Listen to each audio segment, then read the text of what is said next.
I live in Houston, Texas, in a house most people would call a mansion. Our home sits in the woodlands, a master-planned community lined with towering pines and quiet lakes that reflect the glow of the evening lights. On paper, my life looks enviable. Married to Mark, the director of sales for one of the state's largest oil companies, with 2 children who have already stepped into their own successful lives. Sophie, my daughter, is 26 now, working in healthcare administration in Dallas. Ethan, 2 years younger, chose technology and quickly made a name for himself at a software firm in Austin. I often look at them and feel that rare kind of pride only a mother can carry. The deep satisfaction that everything you sacrificed was worth it. But that pride carries its own shadow, because when I trace back the journey that brought us here, I can't forget how different things once were. Mark and I started with almost nothing.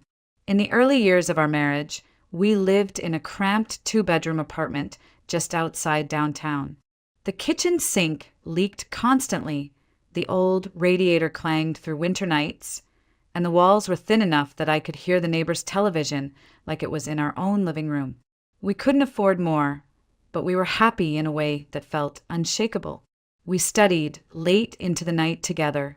Mark worked shifts at a gas station to cover tuition, while I took on part-time work at a grocery store. I stretched every dollar, cooking simple meals, reusing clothes, and doing whatever it took to make sure he could finish his degree. I remember the way he used to look at me back then, with gratitude, with determination. He'd say, "We'll get out of this, Linda. I'll make sure you never have to worry again." And I believed him with every part of my heart. Slowly, his promise became reality. Mark graduated, then secured his first corporate job. Raises followed, promotions came, and with each step forward, our lives shifted. We traded the apartment for a small house, then eventually for the grand property in the woodlands. The garage filled with luxury cars, vacations became annual traditions, and the worry about bills faded. For years, I told myself this was the reward for the sacrifices we both had made. I stepped back from full-time work after the children were born, teaching part-time around their schedules.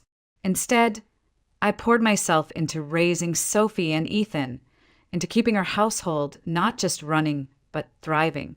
I attended every school function, stayed up with them when they were sick, helped with homework, and made sure they grew up surrounded by stability. I wore the badge of a full-time mother and wife proudly, even when others looked at me as though I had chosen the lesser path. I knew in my heart that without my dedication, none of this, the mansion, the security, the perfect family image, would have been possible. For a long time, I believed I had built a perfect marriage too. Mark and I had been through so much together, and we had created a life that outsiders admired. At parties, friends would tell me how lucky I was, how strong we seemed as a couple. I smiled because, from the outside, everything did look flawless. But perfection has a way of cracking quietly. Over the past few years, I began to notice the small shifts, tiny fractures that most would overlook. Mark became quieter at home, less interested in conversation. The man who once told me every detail of his day now kept his stories for colleagues or business partners. At the dinner table, he was often distracted, scrolling through his phone, nodding absently when I spoke. Our evenings, once filled with laughter and shared dreams, grew silent. At first, I brushed it off as stress. His job was demanding, the oil market unpredictable, and I told myself he simply needed space. But the truth was harder to ignore. The warmth that had carried us through our hardest years was cooling, replaced by something that felt more like formality than affection. It was as if we had become business partners in running a household rather than husband and wife bound by love. I didn't want to admit it, not even to myself. I clung to the image of us that others admired, the story I had told myself for decades, that we had survived the worst together, so nothing could break us now. Yet deep inside, I knew those small cracks were real and they were spreading. What once felt unshakable no longer felt certain. I used to believe love was a fragile thing, something that could break without warning. That belief came from my first heartbreak, the kind of wound that shapes the way you look at every man who comes after. Back in high school, I was in love with Robert Evans, the boy everyone admired. He was handsome, confident, the kind of guy who could light up a room just by walking in. I thought he was my forever, until one afternoon I saw him holding hands with another girl, laughing as if I never existed. I confronted him, hoping it was a misunderstanding, but his casual shrug and the coldness in his eyes crushed me. "It's not serious with you," he said. That was the day something inside me broke. After that, I carried a wall around my heart. I smiled. I went to class. I laughed with my friends. But deep down, I told myself never to trust a man with my whole heart again. Mark was there in those years, though at the time I barely noticed. He wasn't the loud one in the cafeteria or the star of the football team. He was the boy in the back row, quiet, awkward, always carrying more books than anyone else. Looking back, I realized he had always been there, in the background of my life, watching with an earnestness I was too blind to see. Years passed, and I moved on to college, determined to rebuild myself. That's when fate intervened. One evening, my roommate dragged me to a performance at a local theater in downtown Houston. I remember the buzz of the crowd, the velvet seats, the smell of dust and old wood mingled with perfume. I wasn't expecting anything life-changing, just a night to distract myself. But when I turned to the row behind me, I saw him, Mark. Older now, taller, still carrying that same shy smile. After the show, he approached me with a hesitation that was almost endearing. "Linda," he said softly, as if saying my name was something sacred. We talked for hours that night, first about trivial things, professors, classes, mutual friends. But as the night wore on, the conversation deepened. His voice shook a little when he finally confessed, "I've been in love with you since 6th grade. I never had the courage to tell you." I was stunned. It felt surreal, hearing those words from someone I had always overlooked. But there was no arrogance in his confession, no expectation. Just truth, raw and simple.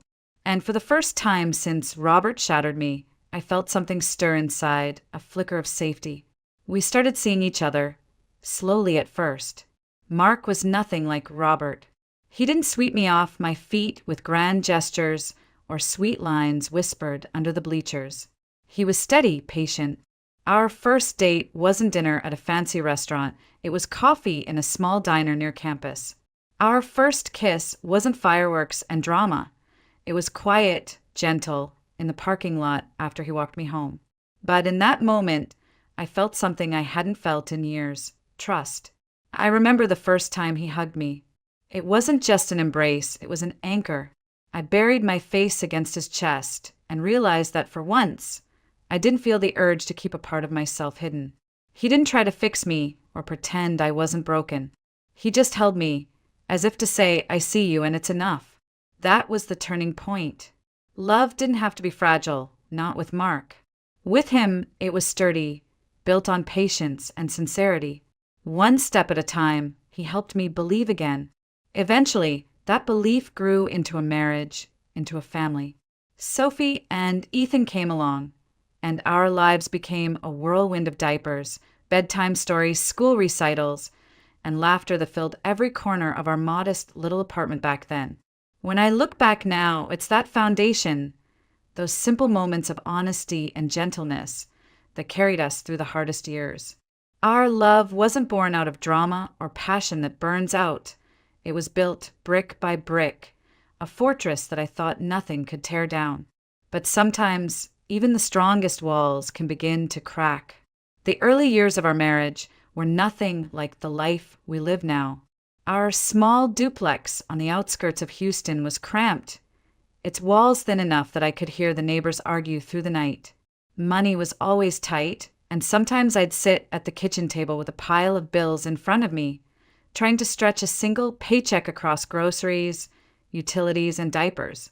Still, I remember those days with a certain tenderness, because despite the struggle, we had each other, and somehow that made the burden lighter. Mark threw himself into work with a relentlessness I both admired and resented. He would leave before sunrise, his tie hastily knotted, coffee in hand, and return long after the children were asleep. Sophie was barely 3 when Ethan was born, and I found myself juggling a toddler on one hip and an infant on the other, while lesson plans for my students lay half-finished on the dining table. Teaching was never a lucrative career, but it gave me a sense of purpose beyond diapers and dishes. I would stand in front of my classroom, chalk dust on my hands, and remind myself that I was still Linda, the woman with her own voice and mind, even as the demands of family pulled at me from every side. Those years were exhausting, yet they were also the years when I felt most needed. I would watch Sophie's curls bounce as she ran across the living room, or hold Ethan's tiny hand as he slept, and I'd feel a quiet pride in knowing I was the one holding our family together. Mark would come home late, weary and distracted, but when he did smile, when he bent down to kiss the children goodnight, it was as though the long hours were worth it. We told ourselves it was temporary, that all the sacrifices would one day build a better life for Sophie and Ethan. As the years passed, the sacrifices began to bear fruit. Mark's dedication at the oil company earned him promotion after promotion. He went from a junior sales rep scrambling to meet quotas to a respected manager with a team under him. With each step forward, our life changed. First, it was a used car that actually ran without breaking down every other month. Then, it was moving from our duplex to a modest single-family home, closer to the city. Eventually, after more than a decade of grinding effort, Mark accepted a director position. That promotion opened doors we never imagined when we were eating ramen noodles on a Tuesday night. I remember the day we moved into our house in the Woodlands. Sophie was heading off to college in Washington, and Ethan was preparing applications of his own. I stood in the foyer of that sprawling house, marble floors shining beneath my feet, and thought back to the peeling linoleum of our first kitchen. It felt surreal. We had climbed a mountain together, step by painstaking step. And yet, in that moment of triumph, there was a strange hollowness. The children were grown, their lives expanding far beyond our reach, and Mark was more absent than ever. His success came with endless business trips, late-night conference calls, and dinners with clients I never met. Our home was grand, but it often echoed with silence. I told myself that this was the season of life, that marriages evolved, and that love sometimes looked like two people faithfully carrying their responsibilities, even if their paths didn't always cross. But deep inside, I missed the younger version of us, the nights when we laughed over cheap takeout, the mornings when he would squeeze my hand as though we were in this fight together. Still, to the outside world, our life looked perfect. A beautiful home, accomplished children, a husband whose name carried weight in the oil industry. And me, the devoted wife who had held it all together. Neighbors admired us. Friends envied us. And I smiled because that's what was expected. Only I knew that perfection can be deceiving, that beneath the polished surface, small cracks had already begun to form. I used to believe that nothing could shake the foundation of the life Mark and I had built. After years of sacrifice and devotion, I thought we had entered the season of peace, where love matures into companionship and loyalty grows deeper with time. But I was wrong. The cracks began quietly, almost invisible at first. Mark stopped asking about my day. He no longer listened when I told him stories from school. Funny little things my students said, the challenges of preparing them for exams. He used to smile, encourage me, sometimes even help me grade papers late at night. Now his eyes drifted toward his phone, his laptop, anywhere but me. I brushed it off at first. I told myself he was tired, overworked, climbing the corporate ladder. I cooked his favorite meals. I tried to keep the house warm and welcoming, but the distance only grew. Then came the comments, sharp, careless words that pierced deeper than he realized. Linda, you've let yourself go. You're always tired. You don't look like you used to. At first I laughed, pretending it was nothing, but each remark chipped away at me. I stood in front of the mirror at night, tracing the faint lines around my eyes, the weariness in my shoulders from years of teaching and mothering.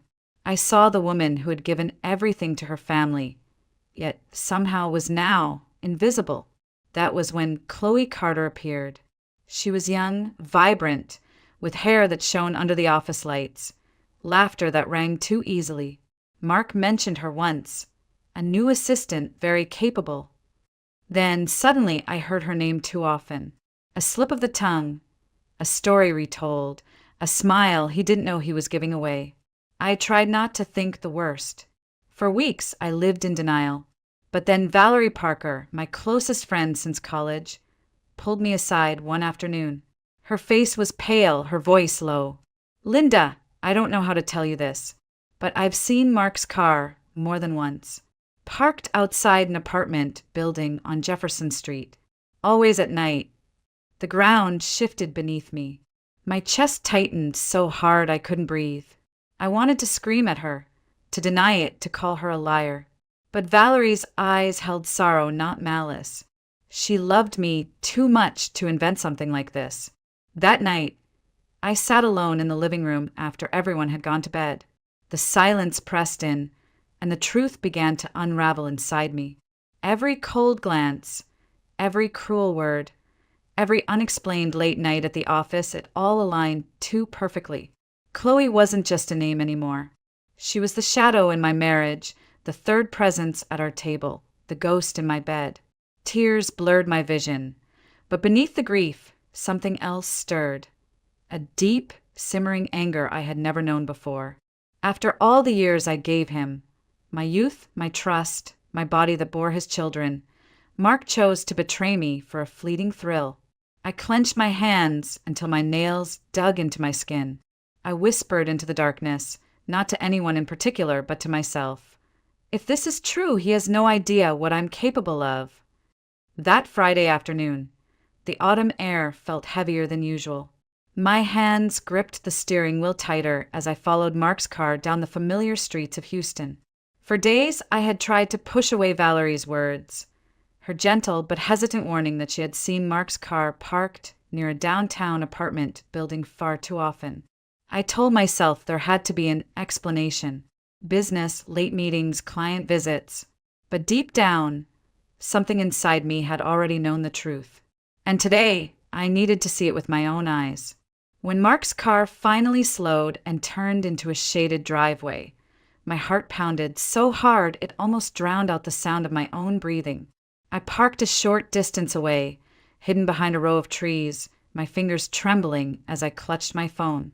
Then I saw her, Chloe Carter, young, graceful, walking out of the lobby with a smile that felt rehearsed, yet intoxicating. She moved toward him with a confidence that told me this wasn't new. This wasn't a mistake. Mark stepped out of his car, adjusting his tie in that same casual, careless way he used to do before kissing me goodnight. But instead of coming home to me, he walked straight into her arms. I froze as Chloe leaned in, pressing her lips against his. He didn't resist. He welcomed it. My breath caught in my throat, and for a split second, I felt my knees weaken as though the earth beneath me had collapsed. They laughed softly together before disappearing inside the apartment building, his hand resting comfortably on the small of her back. That single gesture shattered everything. I couldn't breathe. My chest ached, but not with sorrow, at least not only sorrow. Something else, something darker and sharper, stirred within me. Suddenly, I was no longer standing in Houston, watching my husband betray me. I was back in the past, a young woman with trembling hands, opening the door to Robert's apartment and seeing him with someone else. That memory, once a scar, I thought had healed, ripped open again with terrifying clarity. The taste of betrayal was bitterly familiar, and I realized with crushing certainty that history was repeating itself. Tears burned at the corners of my eyes, but I didn't let them fall. Not this time. I had cried enough for Robert. I had begged, pleaded, and torn myself apart trying to understand what I had done wrong. But standing there in the shadows, watching Mark vanish into another woman's home, I understood something with icy clarity. This was not my fault. I had given him my youth, my loyalty, my sleepless nights nursing our children while he chased promotions. I had given him a home filled with warmth, laughter, and stability. If he chose to throw that away for the glitter of something new and shallow, that was his sin to bear, not mine. The sorrow inside me hardened into rage. My hands no longer trembled. They clenched into fists. The fire that had flickered faintly within me for years now roared to life, devouring the last remnants of weakness. I was no longer the naive girl Robert had destroyed. I was Linda Whitaker, a woman who had built an entire life from ashes once before. And if Mark thought he could break me, he was gravely mistaken. I sat there in my car, staring at the closed door of the apartment, letting the betrayal etch itself deep into my memory. I wanted to remember this moment, the image of him holding Chloe, the sound of their laughter, as fuel. Fuel for what would come next. Because this time, I wasn't going to crumble. I wasn't going to beg. I wasn't going to be silent. No, I would rise, and I would make sure Mark regretted every second he had underestimated me. And as I drove away, the tears finally came, not tears of weakness, but tears of fury. They slid down my face like molten fire, and I whispered to myself, steady and resolute, "This ends on my terms." I didn't sleep for days after seeing Mark with Chloe. Every time I closed my eyes, the image of them together replayed, like a cruel film. I knew I couldn't just rely on whispers and suspicions. If I wanted to confront him, not in a screaming match that would end with me shattered on the floor, but in a way that would burn itself into his memory forever, I needed proof. That's when I called Frank Delgado. He was an old-school, private investigator in Houston, the kind of man who could blend into a crowd without anyone noticing. His office smelled faintly of tobacco and old paper files, and when he looked at me across his desk, I think he saw the same thing Robert's betrayal had left in me years ago, a woman tired of being broken. I need everything, I told him, my voice firmer than I felt. Photos, receipts, anything that ties Mark to her. I don't care how ugly it is. I need the truth, all of it. Frank didn't ask questions. 2 weeks later, a thick envelope slid across my kitchen table. My hands shook as I opened it. There it was, Mark and Chloe, hand in hand at a hotel in Seattle. Boarding passes with both their names, flying out for a business trip he had sworn was all meetings. Restaurant receipts, champagne bills, late-night charges from the same apartment building Valerie had mentioned. And the photographs. The photographs told a story I could never unsee. Mark's arm wrapped around her waist, his lips pressed to her neck. Chloe smiling in a way she had never smiled at me. I sat there for hours, the papers spread out around me like a crime scene. At first, I thought about going for the obvious revenge, printing the pictures, sliding them into an envelope, and delivering them to the partners at his firm. Imagine the boardroom gasps, the way his reputation would crumble in an instant. For a moment, I savored it, but then reality hit me. Sophie and Ethan, our children, they would be the ones to carry the shame of having their father's sins plastered across whispers and gossip. I pressed my palms into the table, breathing hard. No, that wasn't the way. I wasn't going to scorch the earth around him just to feel better for a few minutes. Revenge, if it was going to mean anything, had to be larger, smarter, something that would cut him exactly where it hurt most, in a place he could never recover from. And that place was our house. That mansion wasn't just walls and a roof. It was Mark's pride, the gleaming trophy of his success. He had walked me through every remodel, every imported tile, every chandelier, as if it was proof he had made it. He loved that house more than he loved anything else, maybe even more than us. And suddenly I knew, if I could take that away, if I could make him watch it slip through his fingers, that would be justice. The idea started as a flicker and grew into a fire. What if I staged a sale? What if, on paper, the house no longer belonged to him? A legal trick, a sleight of hand he would never see coming. He would think he was losing the crown jewel of his life, and by the time he realized what I had done, it would already be too late. I called my cousin Cassandra, Cass as everyone called her. She was sharp, savvy, the kind of woman who could charm her way through any negotiation. I laid it out for her in hushed tones over coffee. The fake sale, the transfer of documents, the appearance that the house was gone. Cass's eyes widened, then narrowed with something like admiration. "You really want to do this?" she asked, almost smiling. I looked down at the pile of photographs still sitting in my bag. My chest ached, but the fire in my veins kept me steady. "I don't just want to," I said quietly. "I need to." That night, as the house creaked softly around me, I traced the marble countertops with my fingers. Mark thought this was his kingdom. Soon he would learn it was never his at all. It was mine, and I was about to take it back in the only way he would never forget. That night, as I sat alone in the living room, memories of Cass drifted back to me like fragments of an old film reel. Years ago, when her world was collapsing under the fists and cruelty of her husband, it was me who drove 2 hours in the middle of the night to pull her and her children out of that house. I can still remember the way her hands shook as she clutched her little girl's blanket, the way her eyes flickered with both fear and determination. That night, I promised her she would never be alone again. Now, when I reached out to her, I didn't have to explain much. Cass simply listened in silence, then said the words that made my chest tighten with gratitude. "Linda, after what you did for me, I'll do whatever you need. Tell me how to help." With her support secured, I began laying the groundwork. The plan had to be flawless. One mistake, and Mark would see right through it. I spent days quietly collecting every piece of paper, every draft, every legal reference I could find to craft a contract that looked legitimate, indistinguishable from the real thing.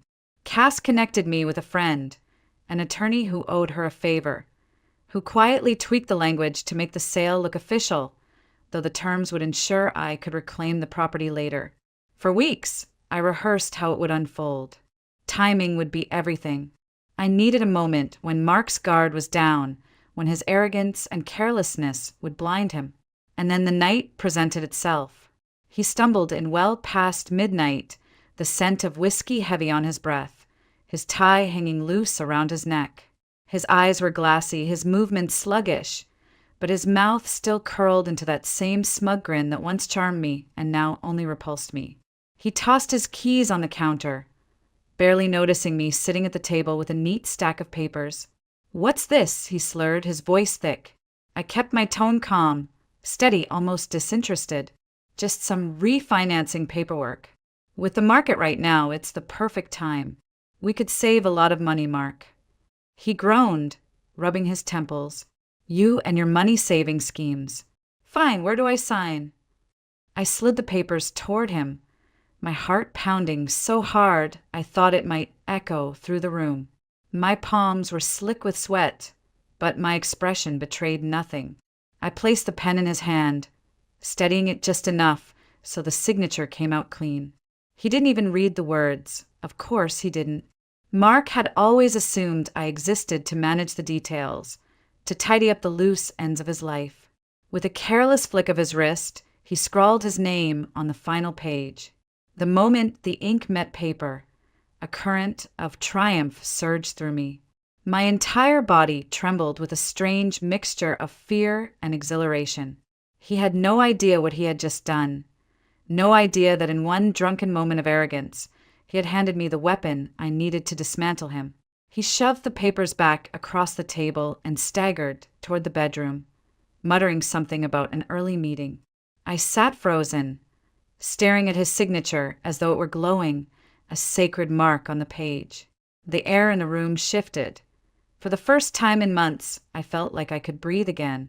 I gathered the documents carefully, sliding them into the envelope Cass had prepared. My fingers lingered on the paper, savoring the quiet power that pulsed through me. This was my first real victory. Small, yes, but it was the foundation of everything that would follow. That night, lying awake in the silence of our vast, empty house, I no longer felt powerless. The walls that had once echoed with Mark's contempt now seemed to hum with a different energy mine. I had taken the first step, and there was no turning back. That morning, as sunlight streamed through the tall windows of our kitchen, Mark seemed unusually cheerful. He hummed while sipping his espresso, his crisp white shirt smelling faintly of expensive cologne. I knew exactly why. He thought he was still in control, still the husband pulling the strings. He leaned against the counter, flashing me a rehearsed smile. "Linda, I've been planning something special for us. Tonight, on our anniversary, I'll surprise you. Just you wait." His tone was smooth, almost smug. I nodded politely, suppressing the bitter laugh bubbling inside me. He had no idea that my surprise would eclipse his in ways he couldn't begin to imagine. All day, I moved through the house with steady purpose. The air was heavy with anticipation, yet my hands never trembled. In the guest room, I packed a leather suitcase with Mark's clothes, folding them as if I were preparing for a trip. But this wasn't a vacation, this was exile. On top of the neatly folded shirts and ties, I placed a manila envelope filled with the photographs Detective Delgado had given me. Mark, wrapped around another woman in airports, hotels, bars. Proof undeniable. Proof he could never spin. Then I carried the suitcase downstairs and set it in the center of the living room, right under the chandelier. A stage had been set. By evening, the house was quiet, candles lit across the dining room table. I wore a simple black dress, not to impress, but to armor myself. Mark arrived later than promised, the front door creaking open as his laughter filled the foyer. He carried a bouquet of lilies and a glossy envelope. "Happy anniversary, darling," he said, stepping forward with his theatrics. He handed me the envelope first. Inside was a set of travel documents. A week in Paris. 5-star hotel. Just us. A fresh start. His voice faltered slightly, as if he was trying too hard to believe in his own performance. I didn't reach for the bouquet. Instead, I gestured toward the living room. "Sit down, Mark. We need to talk." He frowned, sensing the change in air. His eyes flickered to the suitcase. "What's this?" he asked, his voice low, defensive. I remained calm, almost detached. From the coffee table, I lifted the stack of enlarged photos and dropped them into his lap. They spilled across his knees like shards of broken glass. Mark's face drained of color. His mouth opened, but no words came out. "You thought I didn't know," I said quietly. "But I knew everything. Every trip. Every lie." He reached for the papers with trembling hands, searching for an explanation. But I cut him off with the final blow. From the side drawer, I pulled out a crisp document, stamped and notarized the divorce petition. "Already filed," I said firmly. "And the house? Signed over. It's mine now, not yours." His eyes widened as he stared at the legal language, his own signature at the bottom of the deed. I could almost see the exact moment realization struck.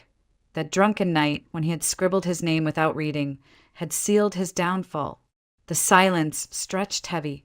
He tried to stand, tried to protest, but I held up my hand. "Don't," I warned. "Everything you love, the house, your reputation, your comfort, it's gone. You gave it to me." My voice didn't rise. I didn't need to scream. Power doesn't need volume. For the first time since I had met him, Mark looked small, fragile, cornered. He sank back into the couch, clutching the papers like a drowning man clutching at driftwood. The bouquet slid from his fingers, petals scattering across the rug. "Linda, please," he whispered, his bravado stripped bare. But I felt no pity. Not anymore. I stood tall, the glow of the chandelier casting my shadow over him. "This is the end, Mark. Pack what's left of your pride into that suitcase. Leave this house tonight, because tomorrow it won't be yours to walk into." And in that moment, watching his empire crumble, watching him realize he had been outplayed, I felt something I hadn't in years. Freedom. When the storm finally passed, the silence that followed was almost surreal. Mark tried, for a short while, to cling to me as if his apologies and half-hearted promises could rewind everything he had broken.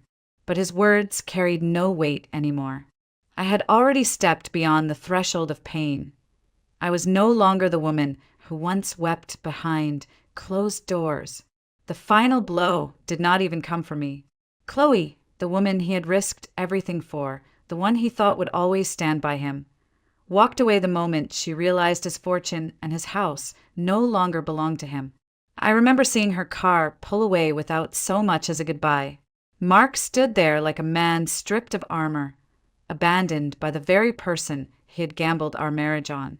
In that moment, he looked smaller than I had ever seen him. For me, however, it wasn't about revenge anymore. It was about freedom. Signing those papers, securing the house in my name, and watching Chloe vanish from his side. It all felt like chains falling off. I wasn't the victim anymore. I was the woman who chose herself, who stopped begging to be seen and started reclaiming her life. There were days in the quiet aftermath when I'd walk through the house and hear echoes of the past, our laughter in the kitchen when things were still good, his footsteps late at night, the arguments that never seemed to end. But instead of hurting me, those memories only reminded me how far I had come. The walls that once felt like a prison now stood as a fortress, protecting my independence, my dignity, and my peace. Standing in front of the mirror one morning, I barely recognized myself. My eyes no longer carried the dullness of exhaustion. My shoulders no longer slumped under invisible weight. I could finally breathe without fear of the next betrayal. Empowerment wasn't a sudden wave crashing down. It was a steady rise, a tide lifting me higher each day. People often believe that leaving a marriage means failure. I used to believe that too. But now I know the truth. The real failure is losing yourself in the process of trying to hold on to something that's already gone. Mark taught me that lesson in the harshest way possible. And though the scars remain, they are reminders of my strength, not my weakness. As I signed the last document finalizing our divorce, I felt no hatred, no anger, only clarity. Mark was no longer my husband, and that was not a tragedy, it was my rebirth. Chloe's departure was merely proof that those who build love on lies will never stay when the lies crumble. The night everything ended, I poured myself a glass of wine and sat by the large window overlooking the garden.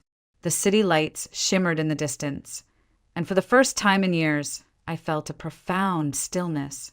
No tears, no pleading thoughts, no questions left unanswered. Just me, standing tall in the very house he had once tried to take from me, the house that now symbolized my victory. And I realized something I wished I had known long ago. Happiness doesn't come from being chosen. It comes from choosing yourself. Love, no matter how intoxicating, should never cost you your dignity. Marriage, no matter how sacred, should never demand your silence in the face of betrayal. As I closed the curtains and turned off the lights, I whispered to myself, not in sorrow but in triumph, I am enough. I always was. And in that truth, I finally found peace. The morning sun filtered lazily through the cream-colored curtains of the Boulder Hillside Hotel. Clara Bennett sat at the edge of the bed, still in the silk robe she'd worn while getting ready for the wedding the night before. Her heels were tossed in the corner. Her carefully curled hair was now a soft mess. The smile she had worn all day for her brother's wedding had long disappeared, replaced by the quiet exhaustion of someone who had given too much. She reached for her phone to check out of the hotel and pay the bill. That's when everything changed. She opened her banking app out of habit, but the number that stared back at her didn't make sense. Her balance had dropped to $1,632.34. Just last weekend, it had been over $10,000. Her breath hitched. She blinked, thinking there must be a glitch, a misread, a joke. Her thumb hovered over the Transactions tab, and then she whispered almost to herself. David, her boyfriend, David Callahan, was buttoning up his shirt across the room. He turned at the sound of her voice, immediately catching the panic in her tone. What is it? My account, Clara said slowly. 8,400. It's gone. David crossed the room in seconds, took the phone from her hand, and scrolled quickly through the transaction history. His brows furrowed. These transfers, you didn't do these? Clara shook her head.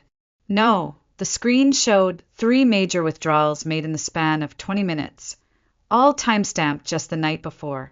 $2,000 to a credit card in the name of Lauren Hughes, her older sister, for $1,000 to an account under Carter Hughes, her brother-in-law, and $2,400 to Barbara Bennett, her mother. Clara's lips parted, but no words came out. She remembered taking a quick shower while David had stepped out to get them late-night tea. Her phone had been on the nightstand. David's voice dropped, clipped and sharp. That's identity theft. Unauthorized access. Clara stared at the wall. The nausea came in waves. Just then her phone rang. It was her mother. Still in a daze, Clara answered, putting it on speaker. Hi, sweetheart, Barbara chirped. Just wanted to say thank you again for yesterday. Ethan looked so happy. Clara sat up straighter. Mom, I need to ask you something. Barbara hummed lightly. There were several transfers made from my account last night. Thousands of dollars. Do you know anything about that? There was a pause and then a bright laugh. Honestly, I thought it'd be more than that. Lauren said your account had more than she expected, so we just split it up. It's for Ethan, honey. Think of it as your wedding gift. Clara's blood ran cold. What? Her voice cracked. Carter's voice echoed faintly in the background. You're always loaded, but don't really use it. It was for a good cause. Come on. David stepped closer. His jaw was locked, his voice low but firm. That's theft. What you did is a federal crime. Barbara's tone shifted slightly, cooler now. Let's not be dramatic. We're family. Clara's always been self-focused. This is her way of helping. She's single, she earns well. Of course, she should contribute. Clara reached for the phone, hands trembling. How did you even get into my account? Lauren's voice chimed in. I used your phone. Your password hasn't changed in years. It was easy. And with that, the line went dead. For a long moment, neither of them moved. David was the first to speak. We need to leave. But not home, not yet. Clara nodded slowly, numbness flooding her limbs. Her voice came out like a whisper, but her words were steel. We're going to my parents' house. I want to hear them say it to my face. David placed a hand on her shoulder. Stay calm, okay? No matter what happens, stay calm. Clara didn't answer.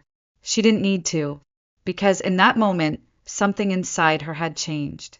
This wasn't just about the money. It was about what the money revealed, and what it had always meant to them. The drive to her childhood home in southeast Denver felt longer than it should have. Clara didn't speak. Her mind reeled with fragmented memories. Christmas mornings, birthday dinners, the laughter around that living room. All now overlaid with betrayal. David drove in silence, one hand on the wheel, the other occasionally brushing her knee. When they pulled into the driveway, Clara froze. It was a modest brick house with white shutters, utterly ordinary. But today it looked like a fortress of hypocrisy. David cut the engine. Are you sure about this? Clara nodded. They owe me an explanation. She stepped out, each footfall heavy, purposeful. David followed, closely behind. Before they reached the door, it creaked open. Her father, Philip Bennett, stood there in his flannel robe, coffee in hand, as if this were just any other Saturday. Clara? I thought you and David were heading back to the city.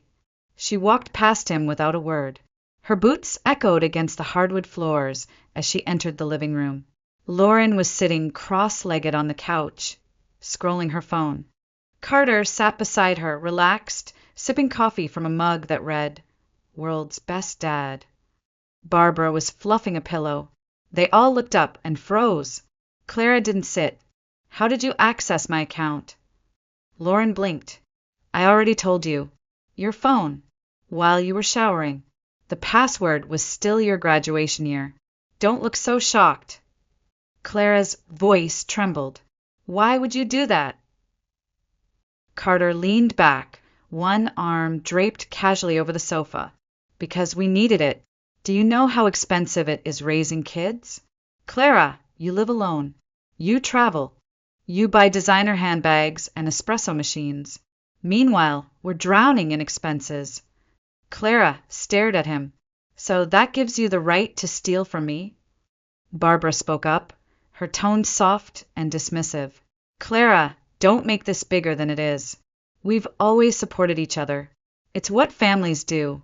You're blowing this out of proportion. David stepped forward. No, she's not. What you did was unauthorized access and theft. That's a criminal offense. Philip, who had wandered back into the room, lowered his newspaper. Son, don't bring the law into family matters.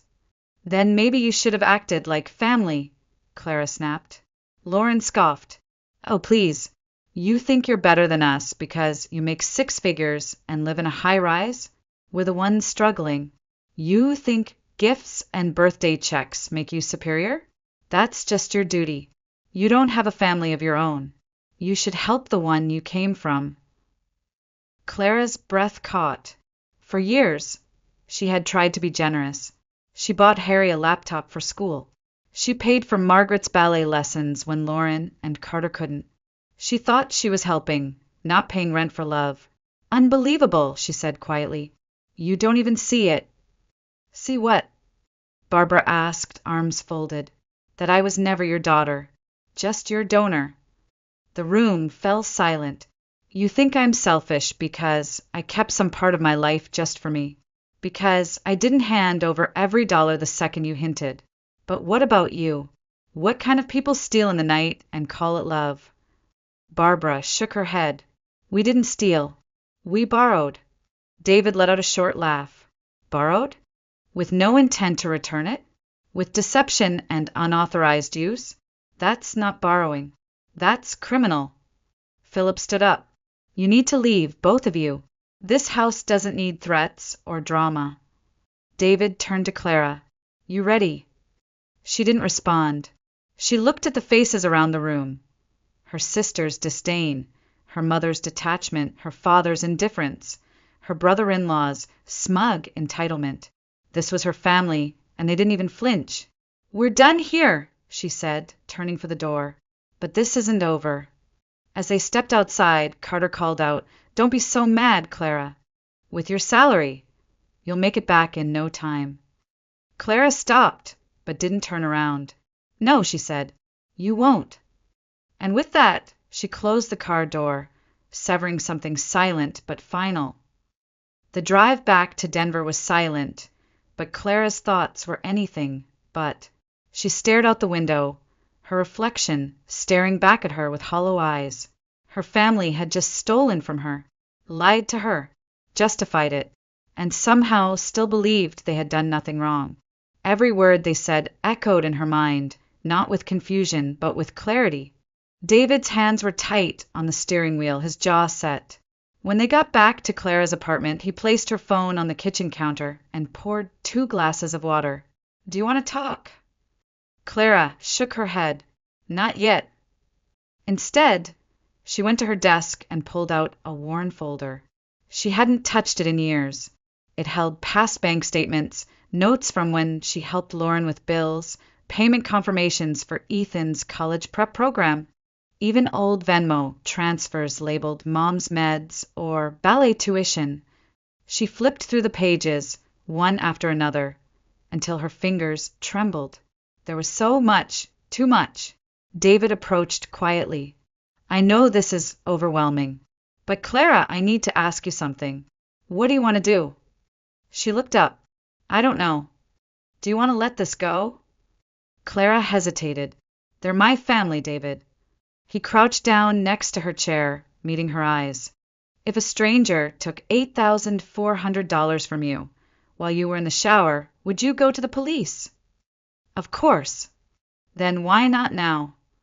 Because it's complicated. No, it's not. It's betrayal. And you didn't deserve it. Clara closed her eyes. She thought back to Lauren's voice. You're single, you make a high salary, of course you should help. The way Carter had laughed as if she were overreacting. Her mother's indifference. Her father's silence. And suddenly it wasn't just about the $8,400. It was about every time they had made her feel guilty for being successful, for being independent, for simply living her own life. She turned back to the folder. I want to know how far this goes. David nodded. Then let's find out. For the next few hours, Clara dug into 3 years' worth of financial records. She built spreadsheets, highlighted patterns. Each time she paused, David was there with coffee, tissues, or silent support. By evening, she had a rough total.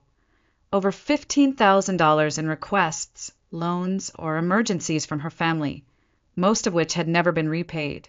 But what struck her wasn't the number. It was the method. They always started with warmth. We miss you. Harry's birthday is coming up. He really hopes you'll send something nice. Then came the guilt. It's not easy raising kids. You wouldn't understand. And if she hesitated, the tone shifted. You've changed. You're so selfish now. You don't care about family anymore. It wasn't just manipulation. It was emotional conditioning. David sat beside her, flipping through the documents. You see it now, don't you? Clara nodded. They trained me to say yes, to ignore my own limits. And I thought I was being loving when I was just being used. He reached for her hand. This isn't just theft. It's abuse. And it's time you fought back. Clara was quiet for a moment, then asked softly, Will you help me? David didn't hesitate. Every step of the way. The next morning, David made a call to one of his colleagues at his law firm, a woman named Camille Dorsey, a seasoned financial crime attorney. That afternoon, she met them in their living room. After reviewing Clara's documents, Camille leaned back. Clara, this is a textbook case of familial financial abuse. Just because they're blood doesn't mean they're allowed to steal from you. Clara hesitated, but reporting them, it'll destroy what's left of my family. Camille didn't flinch. They destroyed it the moment they decided you were a wallet, not a daughter. Clara looked down at the pile of evidence she had gathered. She saw not just numbers and names, but years of being minimized, drained, manipulated. She took a deep breath. Let's do it. I'm ready. And for the first time in a long time, she meant it. Clara sat on the edge of her couch as Detective Selena Ward laid out a notepad, a recorder, and a quiet confidence that instantly filled the room. She wore no uniform, just a dark blazer, a simple ponytail, and eyes that had seen stories like Clara's more times than they should have. Ms. Bennett, Selena began, please walk me through what happened from the very beginning. Clara took a breath, steadying her voice. It was the morning after my brother's wedding. I opened my banking app, and $8,400 was gone. The transactions were made while I was showering, all to members of my own family. Selena nodded, taking notes. You believe the access to your account was unauthorized? I'm sure of it. My sister used my phone without permission. She knew my password, something I hadn't changed in years. She made the transfers herself. I confronted them. They admitted everything, but said it was family duty. Like I owed them. Selena's pen paused for a moment. You're not the first case like this, but you are one of the rare ones willing to come forward. Beside Clara, David added, we've documented all communications, texts, emails, bank statements over the past 3 years. The pattern is extensive and consistent. Selena reviewed the folders, flipping through the highlighted statements, annotated spreadsheets, and screenshots. Her face remained unreadable. But then she closed the folder gently and looked up. This is clear evidence of financial exploitation, unauthorized access, theft, coercive behavior, possibly even conspiracy, depending on who coordinated what. Clara's stomach tightened. What happens now? First, a formal preliminary investigation. That includes contacting involved parties, securing digital records, and verifying the legal framework for prosecution. If sufficient evidence is found, we'll forward the case to the district attorney's office. David placed a comforting hand on Clara's back. She didn't flinch, but she didn't relax either. Selena continued, I have to ask, are you emotionally prepared for what comes next? These are your parents, your sister. Once we initiate the process, there's no undoing it. Clara looked down at her hands. I don't think I am, but I also know I wasn't emotionally prepared to be robbed by them, and yet they did it anyway. Selena gave a small nod, then reached into her bag and pulled out a few forms. These are privacy release forms. They'll allow us to subpoena the account logs and transaction histories. Sign when you're ready. Clara picked up the pen and, with only a brief pause, signed each line. The next morning, Clara's phone vibrated nonstop. Missed calls, dozens of texts, all from her family. Lauren, Anna, did you seriously go to the police? Are you insane? You're going to ruin everything. Carter, my account's been frozen. How am I supposed to pay bills? You've crossed a line. Barbara, the police came to the house. Your father's heart is acting up again. What will the neighbors think? Is that what you want, to kill your father over a few dollars?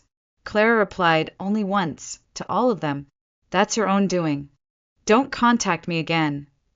By the afternoon, there was a knock on her apartment door. Clara opened it slowly, already knowing who it would be. Lauren stood there, mascara streaked, eyes bloodshot, and rage clinging to every syllable. What the hell are you doing? We're family. Clara didn't move. You want to talk? I'll call David. Lauren laughed bitterly. That lawyer? He's brainwashed you. You used to care. I still care, Clara said softly, but caring doesn't mean handing over my life to people who hurt me. Lauren's voice rose. We didn't hurt you. We asked for help. You stole from me. Lauren's face darkened. You've changed. Clara didn't hesitate. That's right. I've changed because you made me. And for the first time, she closed the door in her sister's face without a shred of guilt. A few days after slamming the door on Lauren, Clara stood in her kitchen, staring at a cup of untouched tea. The apartment was quiet, almost unnaturally so. David was working from his office down the hall, giving her space. But space didn't quiet the noise inside her chest. Then the doorbell rang. Clara opened it to find her younger brother, Ethan, standing with his hands deep in the pockets of his hoodie, his eyes full of shame. Can I come in? He asked quietly. Clara hesitated, then stepped aside. Yeah, of course. Ethan sat on the edge of the couch like he didn't belong there. I heard everything about the police investigation, the accounts, Lauren freaking out. Clara folded her arms. I didn't have a choice. He nodded. I know, and I want you to know something. I didn't ask them to do any of this. The money, I never wanted that. I didn't know they'd take it from you. Clara looked at him. Did you know they were planning it? Ethan hesitated. Then, quietly, I overheard Lauren and Carter talking about it. A week before the wedding. They said you'd never press charges if it was just a family gift. I didn't think they'd actually do it, and I didn't want to ruin the wedding by confronting them. Clara's voice was hollow. So you stayed quiet. I was scared. I didn't want to tear the family apart. Clara sat beside him, but it already was torn, Ethan. You just didn't see it yet. He looked at the floor. I want to help. I don't know what I can do, but I'll testify. I'll tell the truth. Clara's breath caught. They'll disown you too. He gave a small, sad smile. Maybe, but at least I'll still have my integrity. And maybe you. Clara squeezed his hand. You always have me. Later that evening, as the sky darkened over Denver, her phone rang again. This time from a number she hadn't seen in weeks. Her father. Clara stared at the screen before answering. Clara! Philip's voice came through, weary and strained. Why are you doing this? Clara sat down slowly. You know why. They searched our house. The police took our computers. Your mother hasn't slept in days. Lauren is falling apart. Carter's been suspended from work. And the mortgage company's calling us now. Is this what you wanted? No, Clara said, her voice level. But it's what you caused. There was a long silence. Then, quietly, he said, You're no longer our daughter. The words hit like cold steel. You betrayed your family, Philip continued. You'll never be welcome here again. He hung up. Clara didn't cry. She expected to. She waited for the ache in her chest to crush her. But instead, she felt weightless, unshackled, as if the chain they'd held around her neck for years had finally snapped. The next morning, Detective Selena Ward called. Clara, we've officially filed charges against Lauren and Carter. Unauthorized access, theft, and conspiracy. Your parents, we don't have enough to charge them criminally, but they may still face civil liability. The preliminary hearing is scheduled for next week. Thank you, Clara said, her voice steady. Selena paused. Have you experienced any additional pressure or threats from them? Clara remembered her father's final words. They've disowned me, she said softly. I'm sorry, Selena said gently. If needed, we can file a restraining order. Clara didn't answer immediately. She looked around her apartment, her own space, her own rules, her own silence. I think I'm okay. For now. That night, Clara told David everything. About Ethan, about the call from her father, about how she didn't feel broken, just finally free. You did the right thing, David said quietly. But I lost my family. David reached for her hand. No, you lost the people who abused you and called it love. Real family doesn't take. It shows up. It stands beside you. It respects who you are. Clara nodded slowly, letting his words settle into the empty space where guilt used to live. She hadn't lost everything. She was starting over.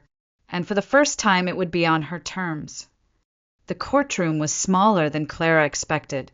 No grand pillars, no echoing ceilings, just beige walls, a wooden bench, and a judge who looked like she'd seen 100 broken families walk through her door. But for Clara, this wasn't just another hearing. It was the moment she stood up not just for herself, but for every version of her that had ever stayed silent. Lauren and Carter entered through the side door with their attorney. Their expressions were tight, resentful. Lauren wouldn't meet Clara's eyes. Carter, on the other hand, stared at her like she had ruined his life. Maybe she had, but not in the way he imagined. Ethan sat beside Clara, wearing a suit 2 sizes too big, hands clasped nervously. David was on her other side, calm and steady as always.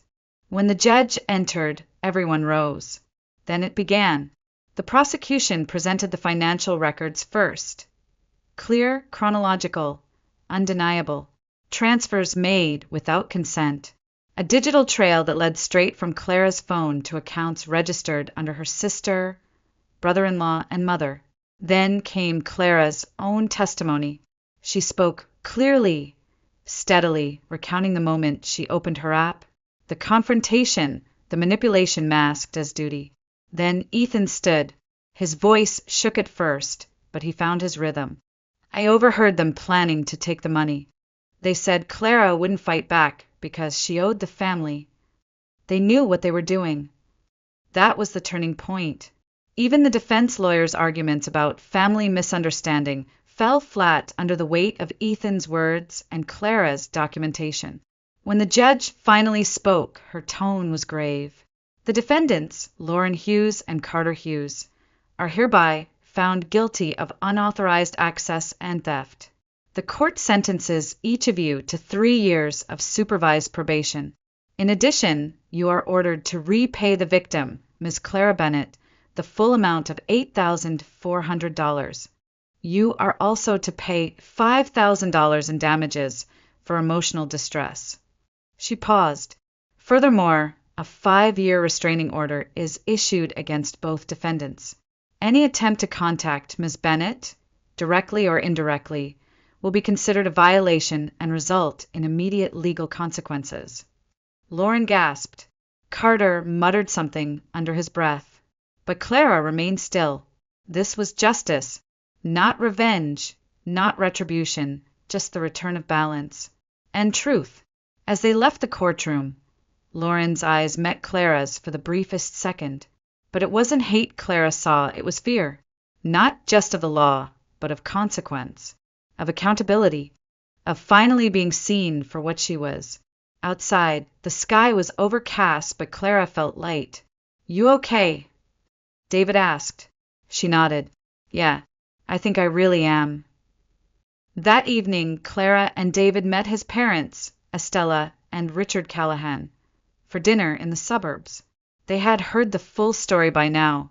Estella reached across the table and placed a gentle hand over Clara's. "You're part of our family now," she said. "And around here, that means being safe and being respected." Tears welled up in Clara's eyes, not from pain, from something new, something she'd almost forgotten how to feel, belonging. As they left the restaurant, Ethan was waiting on the sidewalk. His hands were in his pockets again, his posture uncertain. Clara smiled and ran to hug him. "What are you doing here?" she asked. He looked sheepish. "I heard from David. I just wanted to say congratulations. And thank you for not giving up on me." Clara pulled back. "What will you do now?" "I'm moving to Denver. Found a job here. I want to be close to the only real family I've got left." Clara looked at him for a long time. "You'll always have a place here, Ethan. Always." That night, as she lay beside David, his hand wrapped around hers, Clara realized something profound. She hadn't just won a case. She had reclaimed her voice, her worth, her boundaries, and she'd begun to build a new kind of family, one chosen with care, not dictated by blood. A week after the verdict, the days passed with a strange kind of stillness. No angry calls, no guilt-drenched messages, no knocks on the door. Clara's world had finally gone quiet. She wasn't used to it, but this quiet wasn't hollow, it was whole. One Saturday afternoon, David told her to dress warm and not ask questions. Clara raised a brow, but followed his lead, bundling up in her long camel coat and scarf. He drove them west, toward the foothills of the Rockies, as golden light spilled across the fading winter sky. They arrived at a secluded lake just outside Denver. The surface of the water shimmered under the soft light, surrounded by pine trees dusted in early spring frost.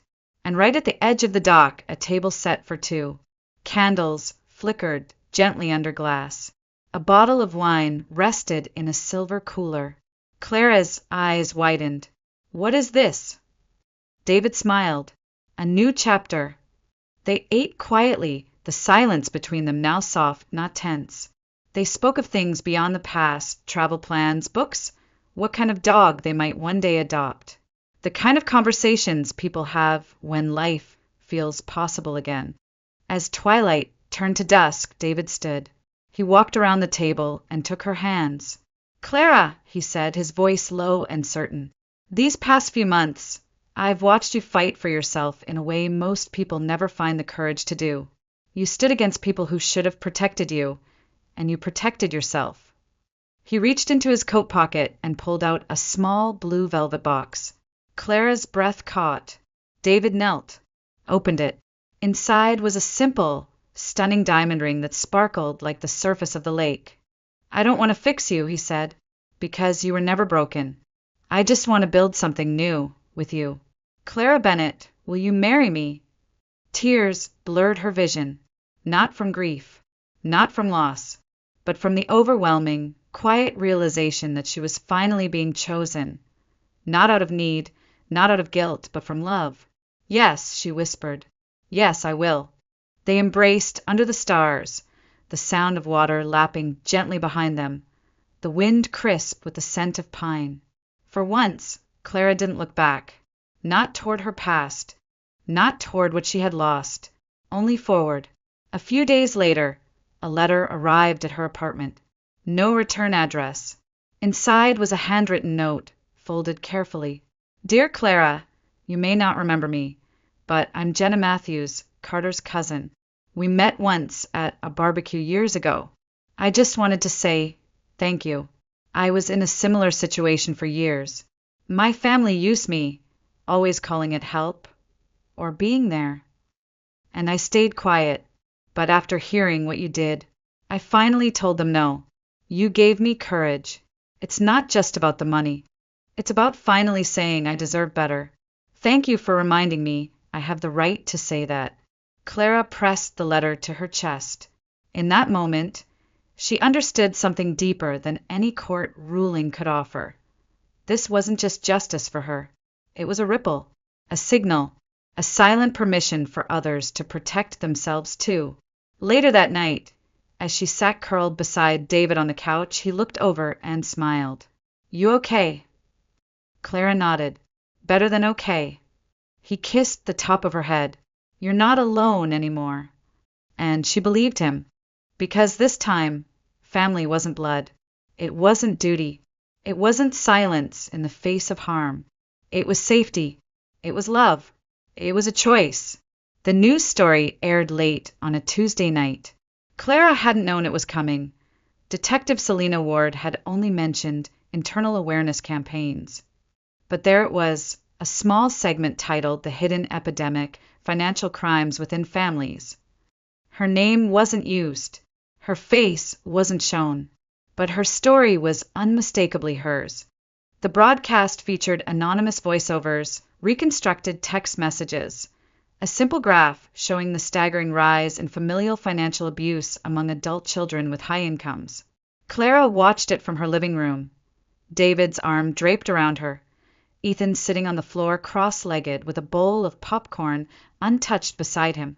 By the time the segment ended, Clara's phone was buzzing nonstop. Not from Lauren, not from Barbara, not even from Philip. These were strangers, dozens of them. Some had found her on LinkedIn. Others sent messages through mutual contacts. Many were short. I thought I was the only one. Thank you for speaking up, even anonymously. Your story gave me the courage to finally confront my mother. I froze when I saw the screen. I've been through that exact moment too. Clara read each one slowly, tears building not from pain, but from something stronger, purpose. Later that week, a second letter arrived from Jenna Matthews, the cousin who had written to her after the trial. Dear Clara, I wanted you to know that because of your strength, I didn't just walk away. I started over. I got my own place. I opened new accounts. I cut off contact with those who only remembered I existed when they needed something. You gave me a map, and for the first time in years, I'm not afraid. Thank you. Truly. J.M. Clara placed the letter inside a journal she'd started keeping since the trial, a small, leather-bound book she called Legacy. On the first page, she had written, "This is what happens when you stop apologizing for protecting your peace." Months passed. The court-ordered restitution was slowly repaid, not voluntarily but enforced.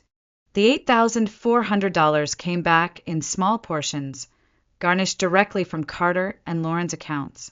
The $5,000 in emotional damages arrived as a lump sum after their tax refund was frozen. And while the money mattered, it wasn't the win Clara carried. What mattered was this: Nicholas lost his job. Carter's professional license was suspended. Their house was quietly listed for sale. Barbara and Philip, though not criminally charged, were named in the civil case and ordered to cease contact under court order. None of them ever reached out again. Ethan flourished in Denver, eventually moving just 2 blocks from Clara and David. He came over for dinner every Sunday, always bringing dessert and apologizing for it being store-bought. Clara never minded. On a warm spring morning, Clara received an email from a nonprofit director who had seen the news story. They were building a community initiative to help victims of family-based financial abuse. Would she be willing to share her experience, privately, anonymously, as part of a peer training program? Clara didn't hesitate. She wrote back, "Yes, count me in." She was no longer just the victim of a theft. She was a woman who had redrawn the lines, who had taught others to say no with clarity, who had proven that love without respect is not love at all. That weekend, as she sat beside David at their favorite cafe, watching the city wake around them, he reached across the table and gently squeezed her hand. "What are you thinking about?" he asked. Clara smiled. How something as horrible as betrayal turned out to be the best thing that ever happened to me. She looked out the window, where a little girl in a red raincoat was skipping through puddles. No fear, no shame, just freedom. And Clara realized she hadn't lost her family. She had found it. She hadn't been erased. She had rewritten everything. And this peace, this strength, this life was hers. Finally,